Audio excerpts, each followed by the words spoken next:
pagi dan salam sejahtera untuk kita semua. Anak-anak, apa kabar? Semoga hari ini kalian tetap dalam keadaan sehat walafiat ya, sehingga kita tetap bisa mengikuti pembelajaran hari ini dengan penuh semangat. Anak-anak, hari ini kita akan belajar tema 3, subtema 1, pembelajaran 4. Apa saja ya yang akan kita pelajari hari ini? Ya, hari ini kita akan belajar macam-macam interaksi antara manusia dengan lingkungan yang bersifat positif dan bersifat negatif. Apa saja ya? Yuk kita ikuti bersama-sama materinya.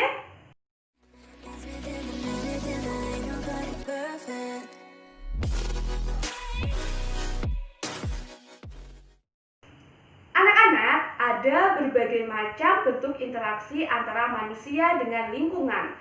Nah, interaksi tersebut ada yang bersifat positif dan juga ada yang bersifat negatif. Apa ya positif dan negatif itu?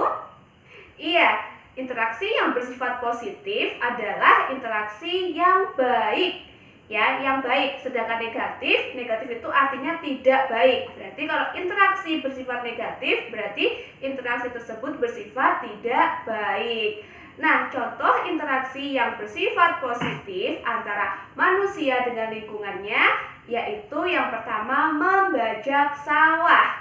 Nah, yang kedua adalah menanam pohon di sekitar rumah. Kenapa dia bersifat positif? Karena dengan menanam pohon, otomatis lingkungan kita akan menjadi asri. Kemudian dari pohon yang ditanam tersebut akan menghasilkan banyak oksigen.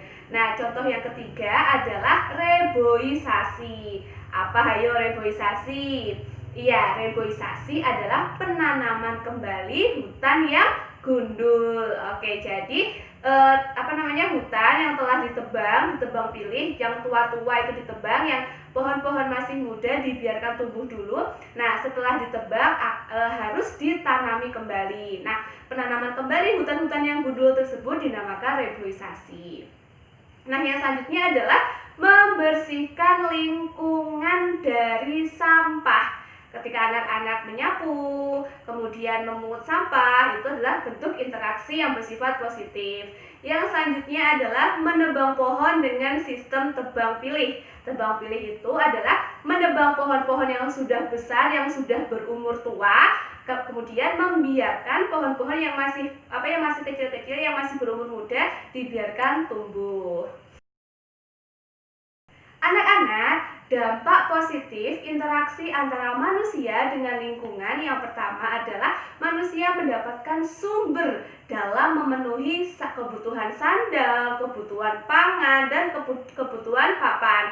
Nah, kebutuhan sandang itu berkaitan dengan pakaian yang kita gunakan. Nah, pakaian yang kita gunakan ini ada yang terbuat dari ulat sutra, ada yang terbuat dari kapas, ya kan, kita memanfaatkan tumbuhan kapas untuk membuat pakaian. Kemudian untuk jaket-jaket yang tebal biasanya terbuat dari wool. Nah, kain wool ini dihasilkan oleh bulu domba. Kemudian untuk pangan, ketika kita menanam padi, menanam jenis-jenis sayuran, jenis buah-buahan, nah dari situ kita bisa mendapatkan sumber bahan pangan kita sehari-hari. Yang selanjutnya sumber papan. Nah, anak-anak, hutan itu banyak menyimpan kekayaan alam. Salah satunya adalah kayu. Nah, kayu tersebut bisa digunakan sebagai bahan-bahan untuk membuat rumah.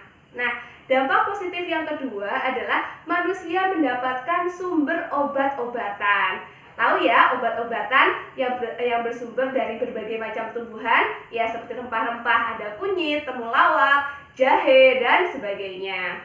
Dampak positif yang ketiga adalah manusia dapat menghirup oksigen dan menikmati keindahan alam. Ketika pohon-pohon yang berada di sekitar kita, selain membuat lingkungan menjadi asri, otomatis udara atau oksigen yang dihasilkan dari tumbuhan tersebut akan berlimpah. Anak-anak, ada interaksi yang bersifat positif antara manusia dengan lingkungan. Namun, tidak selamanya manusia itu bersifat baik. Ada juga beberapa manusia atau bahkan saat ini banyak manusia yang melakukan interaksi yang bersifat negatif dengan lingkungan alam. Nah, contohnya interaksi yang bersifat negatif itu apa? Yang pertama adalah membuang sampah sembarangan. Nah, membuang sampah sembarangan itu akan menyebabkan lingkungan menjadi kotor, menjadi tidak terawat. Yang kedua adalah penebangan hutan secara liar. Entah itu pohon yang sudah tua atau entah itu pohon yang masih muda, semuanya ditebang. Yang ketiga adalah tidak merawat alam dengan baik, membuang sampah di selokan, tidak menanami pohon, dan sebagainya. Anak-anak, jika manusia melakukan interaksi negatif dengan lingkungannya, tentu saja ada dampaknya juga. Nah, dampak negatif dari interaksi antara manusia dengan lingkungan yang bersifat negatif bisa menyebabkan beberapa permasalahan. Seperti yang pertama, lingkungan alam menjadi rusak. Yang kedua, terjadi berbagai bencana alam seperti tanah longsor, banjir, kebakaran, dan sebagainya. Yang ketiga, dampaknya adalah bagi makhluk hidup lain. Hewan-hewan menjadi mati. Nah, dampak yang keempat, terjadinya pencemaran air dan udara. Nah, pencemaran udara ini seringkali kita sebut dengan polusi udara. Yang kelima, terjadi polusi udara karena lahan hijau berubah menjadi gedung-gedung perkantoran dan juga perumahan. Anak-anak, coba kalian sekarang amati gambar berikut ini. Nah, ini adalah contoh gambar iklan. Nah, iklannya ada dua ya. Nah, iklan yang pertama ini berisi ajakan untuk merawat lingkungan. Nah, yang kedua adalah ajakan untuk membuang sampah pada tempatnya. Anak-anak, coba kalian amati ya kedua gambar ini. Kedua gambar ini dia bersifat mengajak untuk melakukan sesuatu. Nah, sekarang coba anak-anak bandingkan gambar yang tadi dengan gambar iklan berikut ini. Nah, ini adalah gambar dari iklan mie sedap dan juga iklan Pop Ice. Nah, di sini apakah kalian bisa menemukan perbedaannya? Iya, kalau ini dia mempromosikan suatu produk ya, anak-anak mengenalkan suatu produk agar kita mau membelinya. Nah, dari 4 contoh gambar iklan yang Bu Eka berikan tadi, kita bisa mengelompokkan jenis-jenis iklan. Nah, anak-anak, jenis-jenis iklan berdasarkan tujuannya dibagi menjadi 2 macam. Yang pertama adalah iklan komersial dan yang kedua adalah iklan non-komersial. Nah, iklan non-komersial ini seringkali dinamakan sebagai iklan layanan masyarakat. Kita bahas satu persatu ya.